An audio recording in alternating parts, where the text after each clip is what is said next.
60 kutoka manispaa ya Musoma mkoani Mara hazina mahali pa kuishi baada ya mvua kubwa iliyoambatana na upepo mkali kunyesha usiku wa kuamkia leo Machi 24, 2025 na kuwezua paa za nyumba zao. Rais mpya wa kwanza mwanamke nchini Namibia, Netumbo Nandi-Ndaitwah, ametangaza baraza lake la mawaziri la kwanza na kumteua makamu wa rais wa kwanza mwanamke wa taifa hilo. Na katika michezo, mashabiki wa Yanga, Lindi na Tabora wapinga uamuzi wa kuahirisha mchezo wa ligi kuu Tanzania bara kati ya timu yao na Simba, wakitaka maelezo ya kina kuhusu sababu za kuahirishwa kwa mechi hiyo iliyopaswa kuchezwa Machi 8, 2025.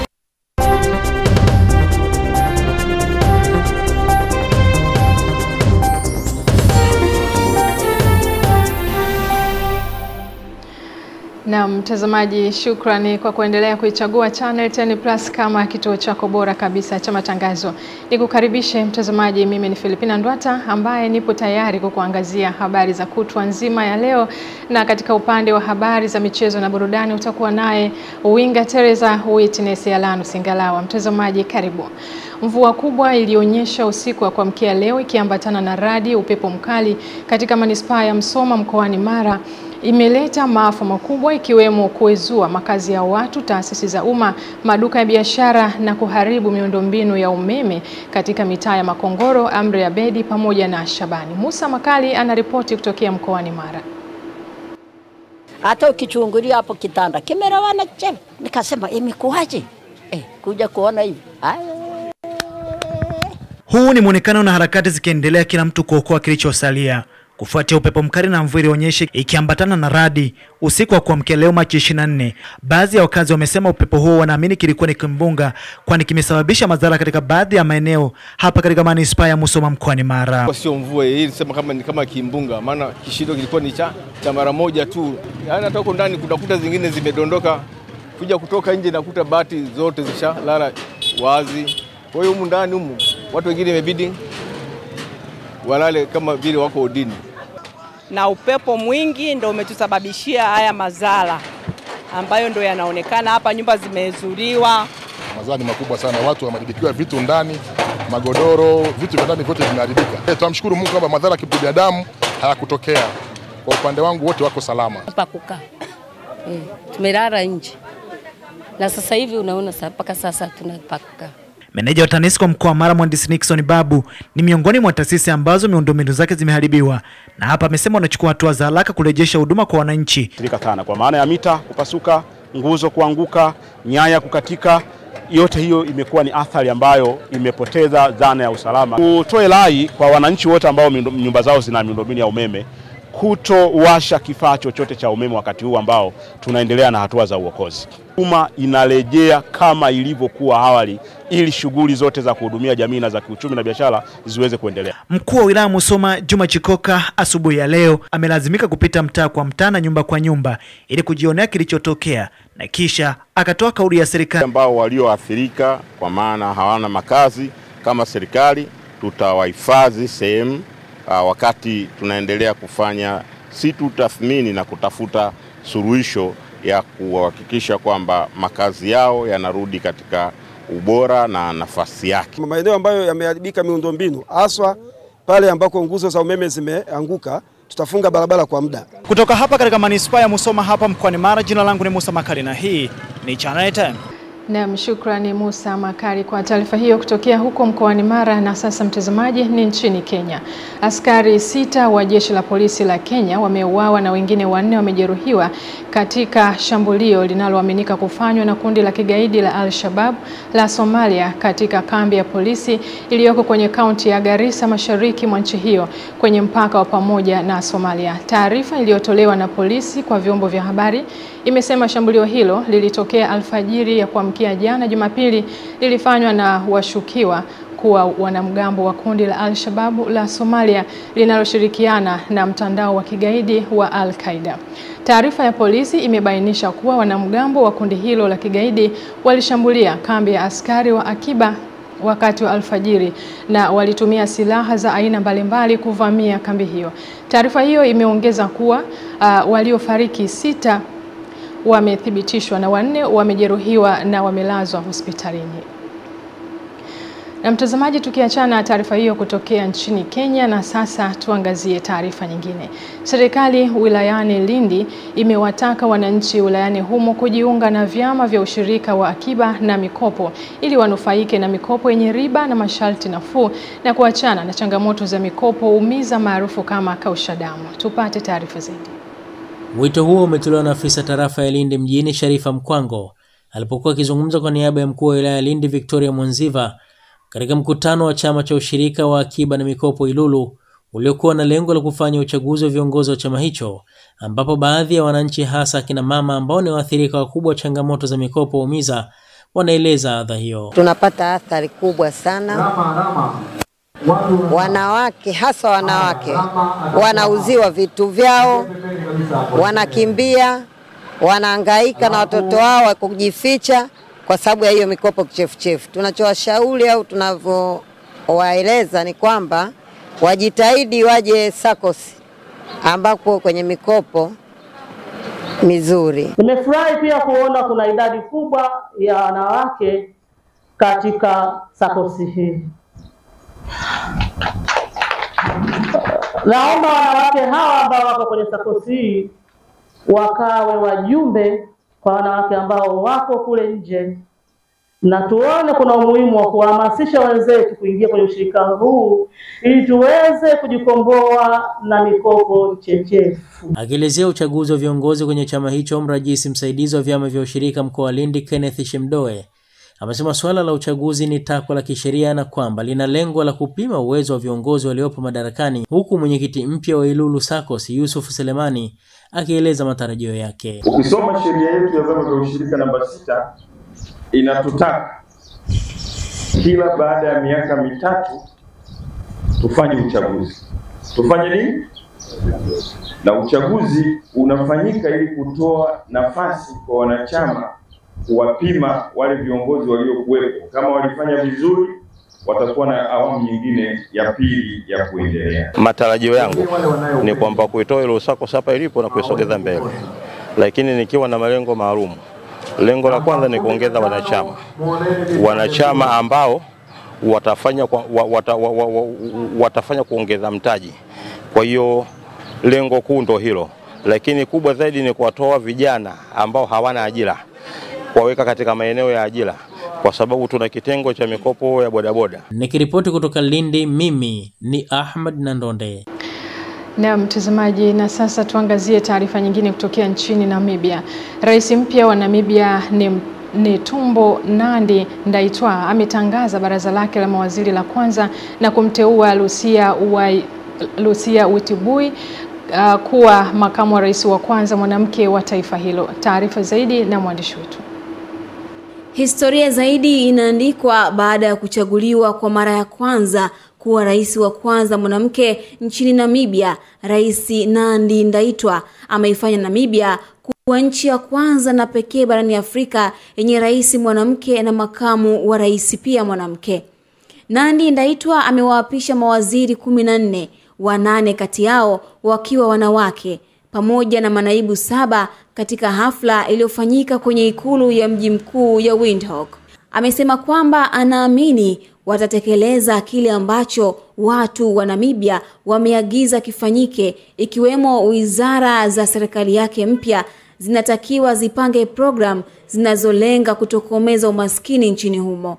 Aidha, ofisi ya makamu wa rais itashughulikia kazi za watu waliotengwa kwa kutokushughulikiwa pamoja na masuala ya ulemavu zaidi, akiwaomba wananchi kulipa baraza lake la mawaziri fursa ya kutosha kutekeleza majukumu yao.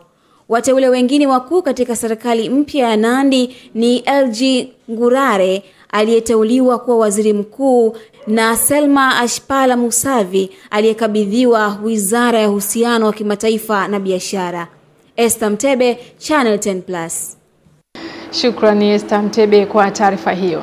Makamu mwenyekiti wa CCM Bara ndugu Stefan Wasira amemtaka mkandarasi anayetekeleza barabara ya Kyerwa kusimamiwa kwa wakati kukamilisha barabara hiyo ili iwe mkombozi kwa wananchi wa wilaya ya Kyerwa ambao wameteseka kwa muda mrefu. Tupate undani wa taarifa hii.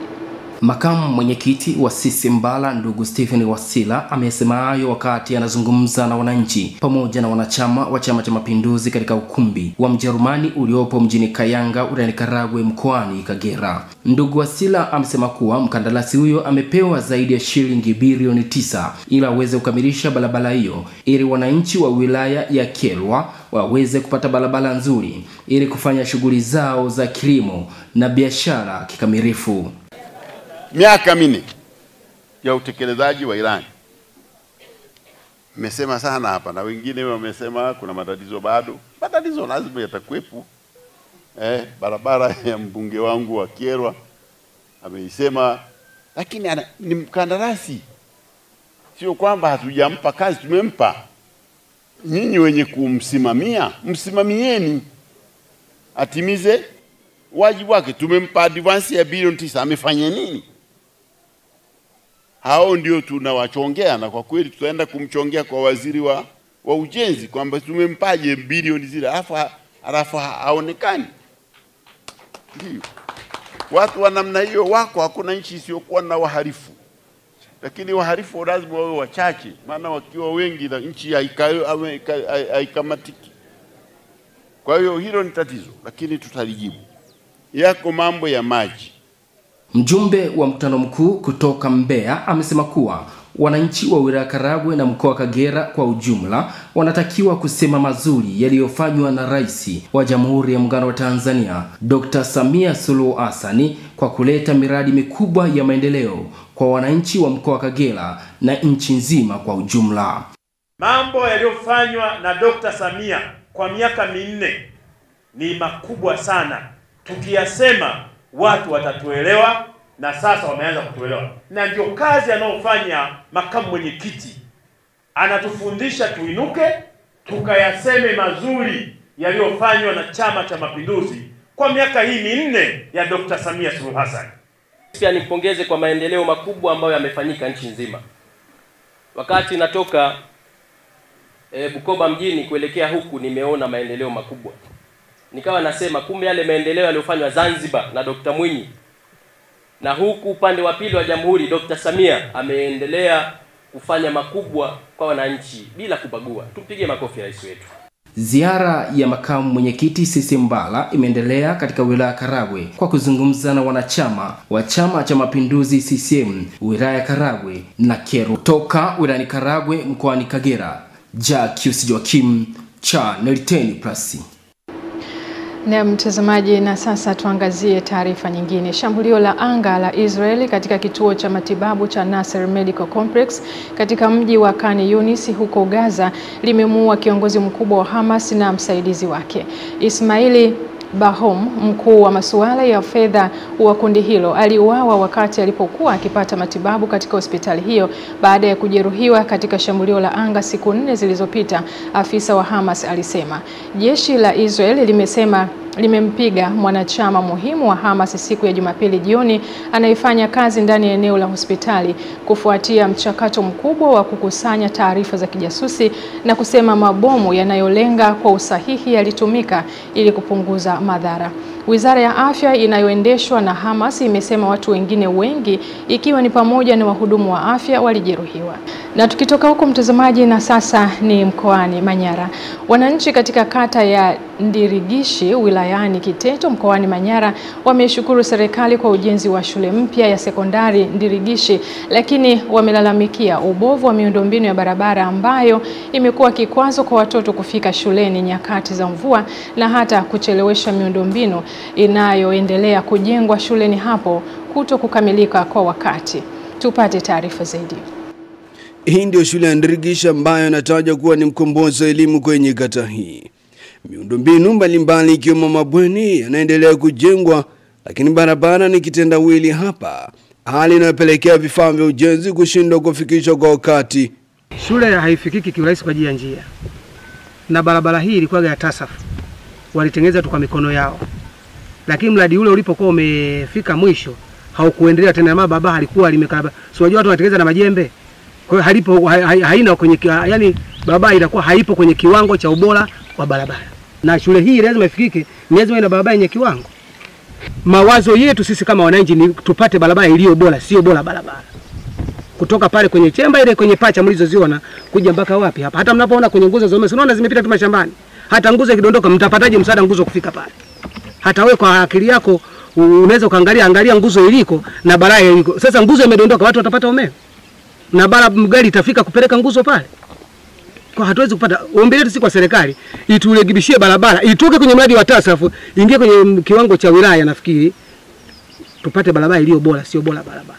Shule ina kiwango kizuri sana. Tunamshukuru rais wetu kutuletea mradi kama kwa wananchi kuchanga tusingeweza kufanya. Lakini shida bado iko kwenye barabara. Baada ya shule kujengwa watoto walifurahi.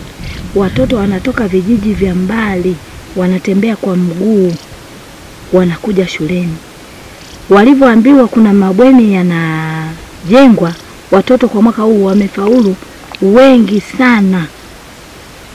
Lakini inakuja kushindikana barabara tu, sababu barabara inashindikana hata kumaliza madarasa ya watoto kwa ajili ya vitendea kazi vinashindikana vipite njia gani.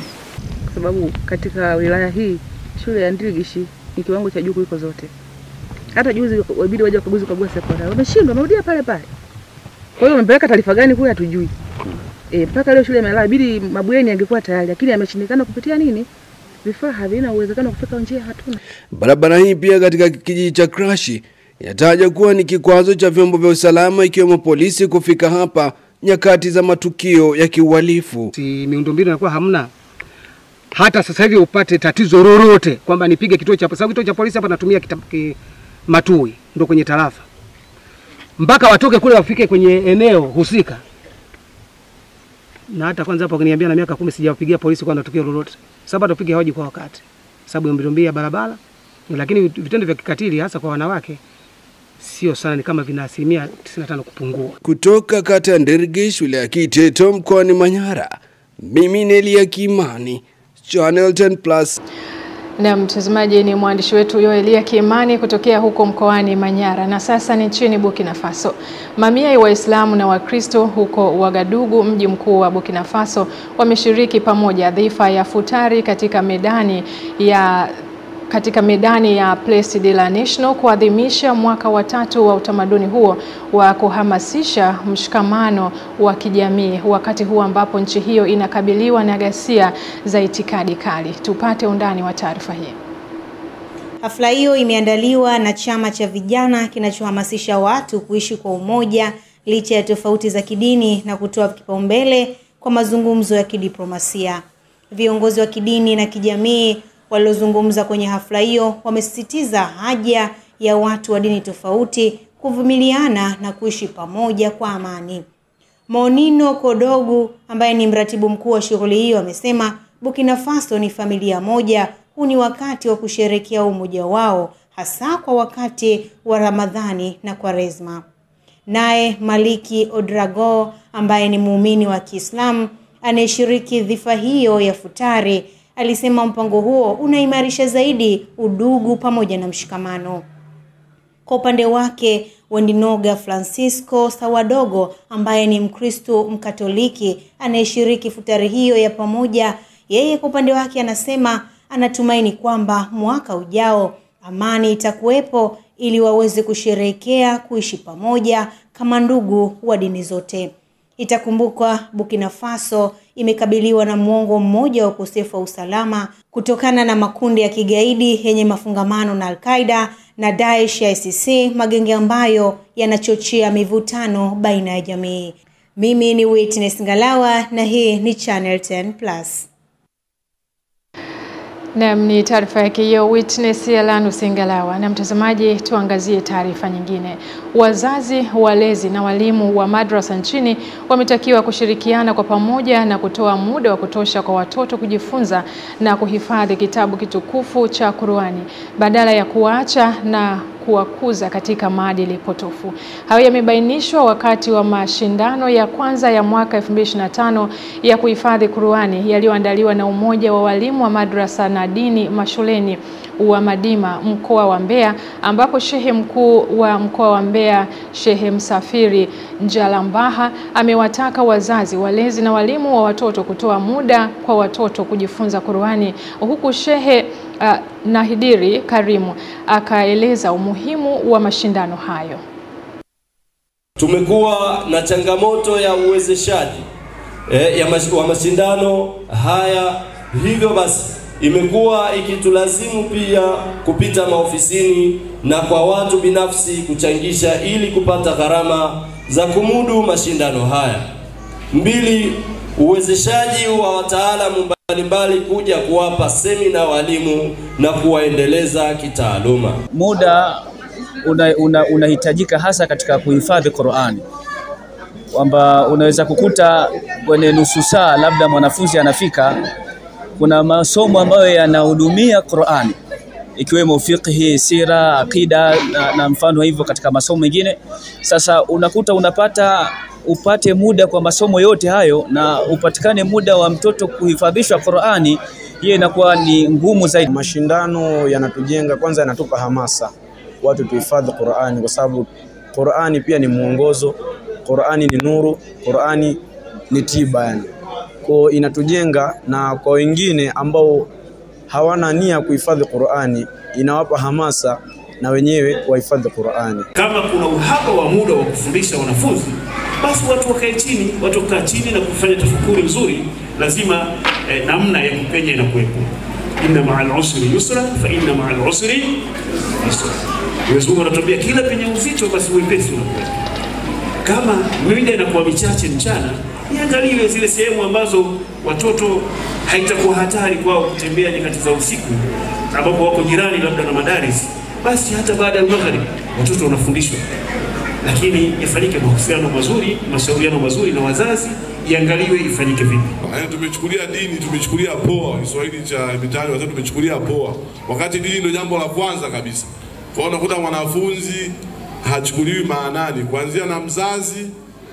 Haya, unakuja uzembe wa kwake mwenyewe mwanafunzi, unakuja tena kumlaumu na mwalimu. Mwalimu akishakosa ushirikiano sehemu mbili, na sehemu ya tatu sehemu ya kujifunzia, wanasema vifaa vya kujifundishia.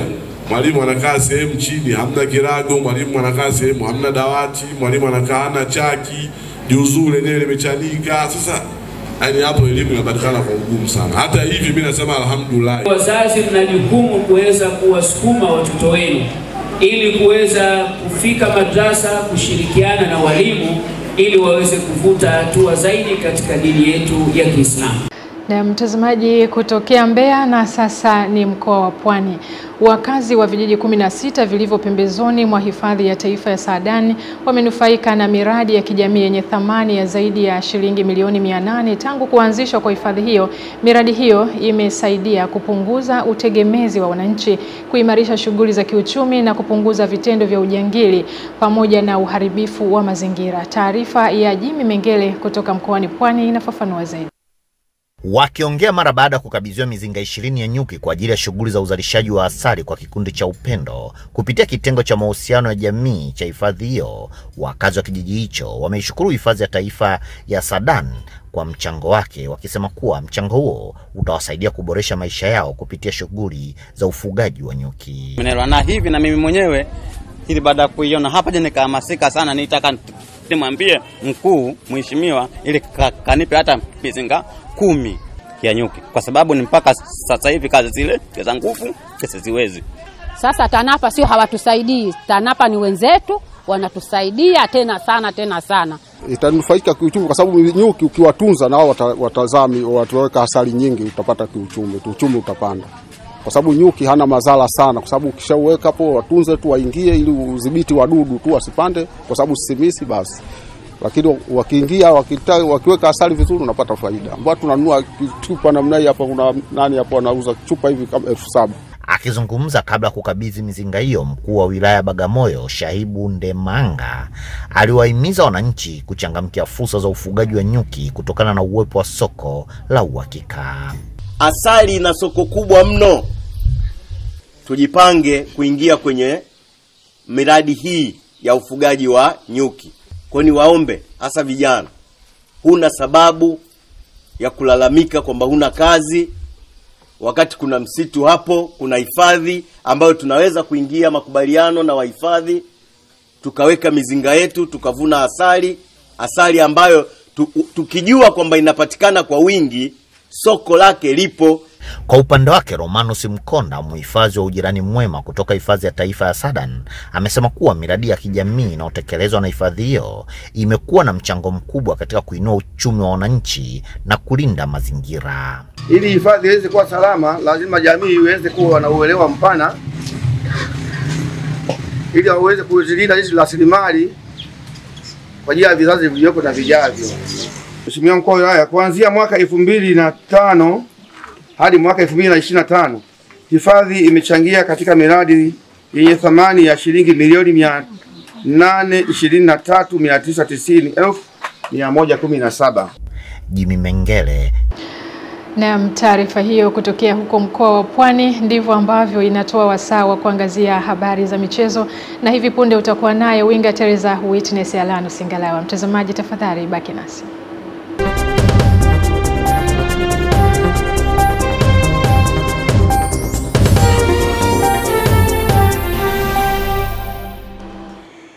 Asante Philipina Ndwata. Ni ule wasaa wana michezo, tukadunde viwanjani kujuzana mambo mbalimbali ya kimichezo na burudani yanayojiri na yaliyojiri kunako viunga mbalimbali, iwe ndani ama nje ya mipaka ya Tanzania, ukiwa nami mwana michezo wako Witness Ngalawa, ama za kunita winga Teleza.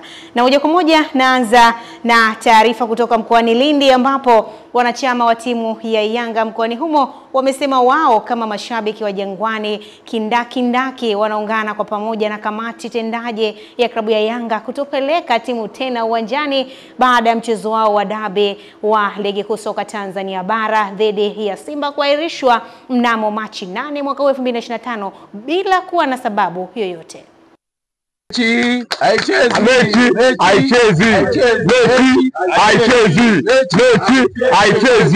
Mechi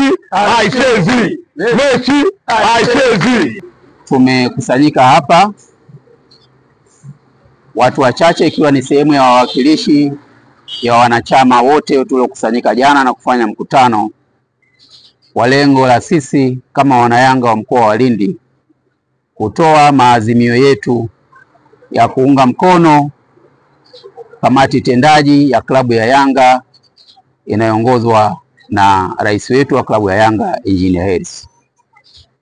Kama wanavyofahamu, hapo awali siku kadhaa zilizopita kamati tendaji ilikutana kwa kikao cha dharura kwa lengo la kuazimia kutopeleka timu tena kuhusiana na mchezo ambao haukufanyika tarehe 8. Mechi imeahirishwa bila kuwepo kwa sababu za msingi ambazo zinatambulika na FIFA kwa ujumla wake. FIFA nadhani wanatuambia na CAF wanatuambia kuna mambo mengi ya msingi ambayo yanasababisha mechi kuahirishwa, ikiwemo majanga, dharura mbalimbali, kama kuna maafa, kuna mafuriko, kuna kiongozi wa nchi ana matatizo, kuna kiongozi au kuna mchezaji au kuna mshabiki mkubwa amefariki, unaweza ukasababisha mechi iweze kuahirishwa. Leo TFF na bodi ya ligi wameshindwa kuainisha kanuni hizo, kanuni ambazo wao wamezisema au taratibu walizozisema kuhusiana na kuahirishwa kwa mechi hiyo. Sababu za kiusalama, wamesema kulikuwa na sababu za rushwa, kitu ambacho kwa wao ni ngumu. Hawana uwezo wa kutambua rushwa, hawana uwezo wa kutambua masuala mazima ya usalama, sababu unapozungumzia masuala mazima ya usalama ni masuala ambayo wana jeshi la polisi lipo, wanaweza kutoa tamko juu ya matukio yale, lakini TFF wameshindwa. Nikiwa bado na sakata la wananchi wa Yanga huko Tabora, nako mambo yanazidi kupamba moto, ambapo mashabiki wa Yanga wakiwemo wazee mashuhuri wa kihistoria wameungana na Haji Manara kupinga uamuzi wa kuahirishwa mchezo wa ligi kuu soka Tanzania bara ya timu yao pamoja na Simba, mchezo ambao ulipangwa kuchezwa Machi 8 mwaka huu. Wameeleza kuwa hawaridhishwi na hatua hiyo, wakitaka maelezo ya kina kuhusu sababu za kuahirishwa kwa mechi hiyo. Mechi hakuna mpaka bodi ya ligi itoe sababu ya kuahirisha mechi au ijiuzulu. Na rais wa TFF kama ni muungwana kweli, basi atuombe radhi kwa sababu ametutukana. Sisi wengine ni wakubwa kwake, pamoja kwamba yeye ni rais, lakini sio rais kama Samia.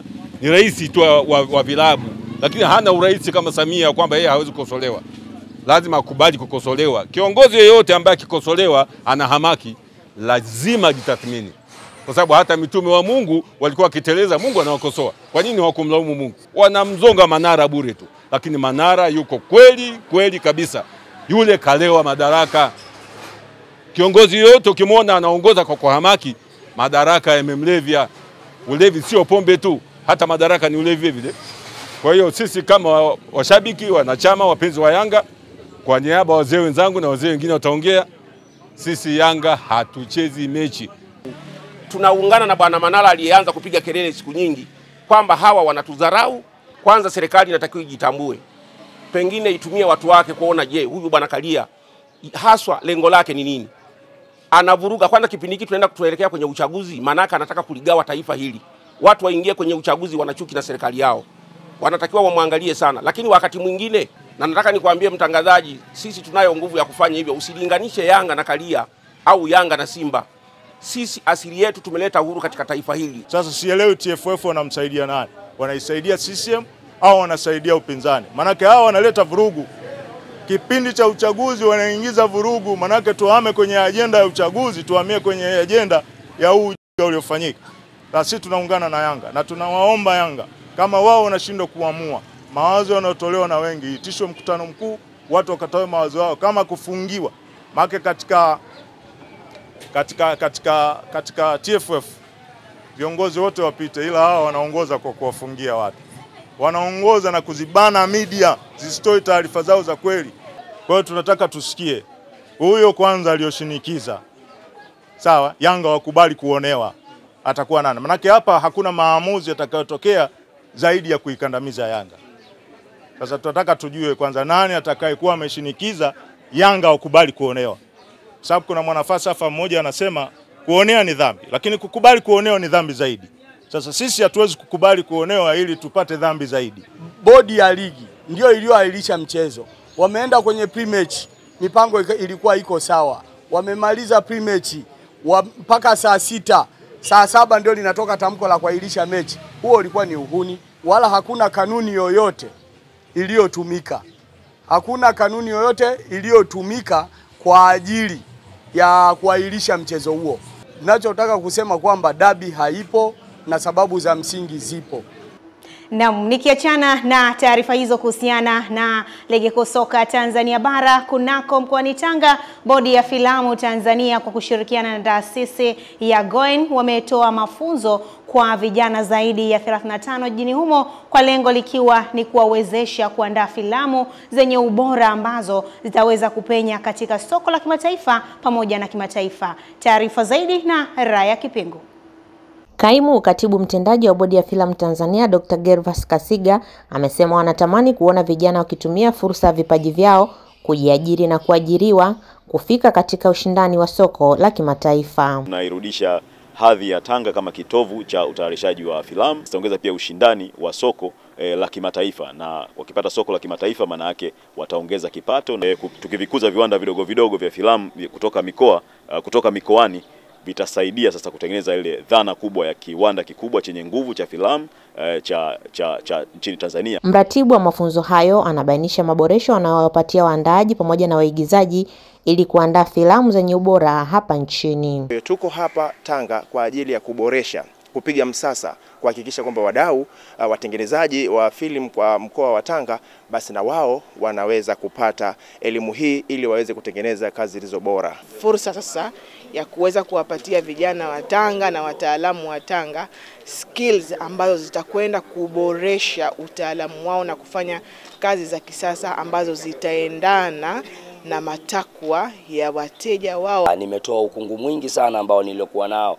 Nilikuwa nafanya kimazoea, lakini kupitia masomo yananifahamisha kwamba naenda sasa kufanya kiutofauti zaidi na kufanya kwa kucompete kulingana na hali ya kiteknolojia jinsi ilivyo. Tunaamini mafunzo haya sisi yatakwenda kutupa thamani kubwa sana katika soko letu la Tanzania, kwa maana kwamba kupenya kwenye uwanda huo wa dunia huo. Mafunzo hayo yanafanyika kwa muda wa siku 10. Kutoka Tanga, Raya Kipingu, Channel 10. Naam, na hivyo Raya Kipingu ndivyo anavyoweka utuo upande wa viwanjani kitaifa, na sasa ni ule wasaa wa kimataifa. Kunani huko kimataifa? Moja kwa moja anaanza na michezo ya hatua ya robo finali ya ligi ya mataifa barani Ulaya, raundi ya pili. imetamatika huku Hispania, Ureno pamoja na Ufaransa zikifanikiwa kufuzu hatua ya nusu fainali baada ya dakika 120 za moto kutamatika. Ujerumani imekuwa timu pekee kufuzu hatua hiyo ndani ya dakika 90 bila dakika 30 za nyongeza, ikiondoa Italia kwa jumla ya mabao 5-3. Hispania yenyewe imefuzu hatua hiyo kwa kuiondoa Netherlands kwa mikwaju ya penalti 5-4, huku Ureno ikitinga nusu fainali baada ya kuitandika Denmark mabao 4-2, wakati Ufaransa ikiibuka na ushindi wa jumla ya mabao 5-4. Ujerumani inakutana na Ureno kwenye hatua ya nusu fainali na Hispania itakutana na Ufaransa kwenye hatua hiyo hiyo. Mechi za nusu fainali zitachezwa Juni 8 na 5 na fainali ikiwa ni Juni 8. Kwingineko, nahodha wa timu ya taifa ya Ureno na klabu ya Al Nassr Cristiano Ronaldo siku ya jana amekabidhiwa tuzo ya rekodi ya dunia ya Guinness, ambayo kama mwanasoka aliyeshinda michezo mingi zaidi kimataifa. Mshambuliaji huyo ameweka rekodi hiyo baada ya kushinda mechi 132 na timu yake ya taifa na kumpita Sergio Ramos aliyekuwa anashikilia rekodi hiyo baada ya kushinda mechi 131. Ronaldo alikabidhiwa tuzo hiyo kabla ya mchezo wa robo finali ya Ligi ya Mataifa Ulaya dhidi ya Denmark, mchezo ambao ulimalizika kwa Ureno kushinda mabao 5-2 baada ya dakika 120 na kutinga nusu fainali, huku nyota huyo akifunga goli. Kwa sasa Ronaldo amefikisha magoli 929 kwenye michuano yote na magoli 136 kati ya hayo akifunga akiwa na timu yake ya taifa kwenye michezo 219 aliyocheza akiwa na uze wa taifa lake. Upande wa mashindano ya magari huko nchini Kenya, Rais William Ruto yeye amewashukuru mashabiki na katika mashindano hayo ya magari ya Safari Rally kutoka mataifa ya Afrika Mashariki ikiwemo Tanzania pamoja na Uganda waliojiunga na wenzao wa Kenya katika mashindano hayo ambayo yamekamilika huko Naivasha. Rais William Ruto alipongeza kukamilika kwa usalama wa mashindano ya mbio za magari za ubingwa wa dunia Safari Rally ya mwaka huu 2025 wakati wa hafla ya kufunga raundi ya 3 ya msimu wa WRC wa mwaka huu 2025. Ruto alisema kwa upande wake waliosafiri kutoka nje ya mipaka na wale ambao walijiunga kutoka ndani ya Kenya, uwepo wao umefanya mashindano hayo kuwa ya kipekee na kutoweza kusahaulika. Waandaaji wa onesho la kila mwaka la mchezo wa pikipiki wao walifungua hafla hiyo kwa watazamaji wengi zaidi kuliko matoleo 4 ya awali tangu Safari Rally iliporejeshwa kwenye kalenda ya WRC mnamo mwaka 2021. Zaidi amefafanua kuwa mashindano hayo pamoja na matukio mengine makubwa ya kimataifa kama vile ubingwa wa mataifa ya Afrika, kombe la mataifa ya Afrika na michuano ya wazi ya Kenya ni dhihirisho kuwa Kenya ina uwezo zaidi wa kuandaa hafla za kimataifa za michezo, ambapo shughuli hizi ndizo chachu ambayo inawezesha ukuaji wa uchumi na kwamba wamejitokeza kuendeleza kuziunga mkono jitihada za serikali ya Kenya. Namna hivyo, taarifa kuhusiana na mashindano haya ya magari nchini Kenya ndio ambavyo inanipeleka upande wa burudani. Burudani kunani? Moja kwa moja tunaenda kuungana na msimulizi wetu kutujuza kunani upande wa burudani. Vitu vingi vimetokea. Sakata la hujumu uchumi linalomkabili msanii Joyce Mbanga maarufu kama Nicole katika mahakama ya hakimu mkazi Kinondoni imeshindwa kuendelea kutokana na upelelezi wa kesi kutokukamilika. Mbali na Nicole, mshtakiwa mwingine katika kesi hiyo ni Rehema Mahayu, ambapo kwa pamoja walifikishwa mahakamani hapo Machi 10, 2025 na kusomea mashtaka yao na wakili wa serikali Roda Maingu mbele ya hakimu mkazi mkuu Ramadhan Rugemalira. Katika kesi hiyo iliyotajwa leo mahakamani hapo, upande wa jamhuri umeelezea mahakama kwamba upelelezi wa kesi hiyo bado hujakamilika, hivyo anaomba uahirisho ili waendelee kukamilisha upelelezi, ambapo kesi hiyo imeahirishwa hadi April 14, 2025. Nicole na Mahayu wapo nje kwa dhamana, ambapo walifikishwa mahakamani hapo wakikabiliwa na mashtaka matatu, ikiwemo kuongoza genge la uhalifu wakitumiwa kuendesha biashara ya kihalifu au jinai kwa lengo la kujipatia faida kutoka kwa jamii na kupokea miamala bila kupata leseni kutoka BOT. Katika shtaka la pili la washtakiwa wote wanatuhumiwa kati ya Julai 24 na Machi 25 wakiwa eneo lisilofahamika ndani ya mkoa wa Dar es Salaam wakipokea amana ya shilingi milioni 81,515 kutoka kwa jamii bila kuwa na leseni. Ilidaiwa kuwa katika shtaka la tatu washtakiwa waliendesha mfumo wa malipo bila kuwa na leseni ya malipo inayotolewa na BOT. Allen German, Channel 10+. Namna hivyo Allen German ndivyo ametupitisha upande wa burudani kuyafahamu yale ambayo yamejiri kwa siku ya leo. Na namna hivyo uwinga tele za sina la ziada katika dawati la michezo na burudani kwa siku ya leo. Ni kurejesha kwake Filipina Ndwata aweze kutamatisha habari yetu ya kutwa nzima ya leo.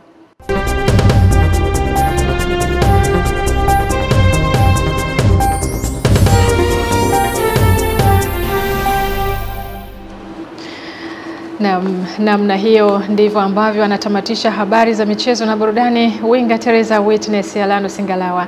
Na mtazamaji, nami sina la ziada kutokea hapa. Ulikuwa nami Filipina Ndwata ambaye nilikuangazia habari za kutwa nzima ya leo. Nikutakie utazamaji mwema wa vipindi vyetu vinavyoendelea kutokea hapa Channel 10+ habari, na nikutakie usiku mwema. Kwaheri.